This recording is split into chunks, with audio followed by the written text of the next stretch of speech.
Okay, on your paper, please write natural selection is the name of the lesson, evolution, life changing over time. I just want to kind of mention this. If you, how do I say this? If you dig in the ground, you can find bones, some bones. Most things don't get fossilized at all, right? Most living things just don't become fossils. But when they do, you can kind of see what was alive back then.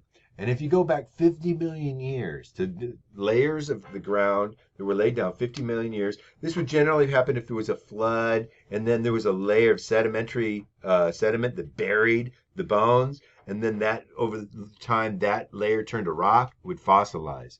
Okay? 50 million years ago, there were no horses like we know now.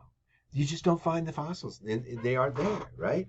What you do find is this thing that was kind of like a horse, but it was about the size of a cocker spaniel. And it walked around on its, here, let me move myself here. It walked around. Now, unfortunately, the top is the oldest. Here, the bottom is the oldest. The two things don't really match up, but whatever. What you end up with is an animal that's walking around on its middle finger with a very well-developed nail that was sort of like a pre-hoof, if you want to say that. Most of the weight borne on that middle toe, and that's what they ran around. And then you had the Mesohippus, which had even that worked really well on the firm ground of the savannah to bear your weight on that middle toe, right? Now, as it got more and more developed over time, the ones with the strongest middle toe to bear most of the weight tended to be able to run faster than the ones with the more fingers, because they started out as a fingered kind of appendage, but over time it became the hoof, where it became disadvantageous to have those extra fingers there because they get caught on a rock or something like that, and you just bear the weight on one. So what you end up with a horse now, the horse basically just runs around on its middle toe. That's what a hoof is.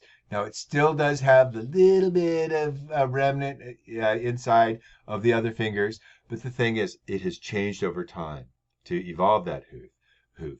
And so evolution means life changing over time. It unfolds, right? It becomes over countless generations, the species can change. Now, what's cool about this, it was discovered how it worked by a guy who's very famous. He didn't invent the idea of evolution. There were people that had noticed the fossil record shows that life had changed over time with dinosaurs and stuff. You find dinosaur fossils. Well, you don't find dinosaurs living anymore. Life used to be different than it is now. Well, how did it get this way? Well, the person who discovered how it got that way is a guy named Charles Darwin. Now, Charles Darwin, this is where we're going to pick it up for the next little video.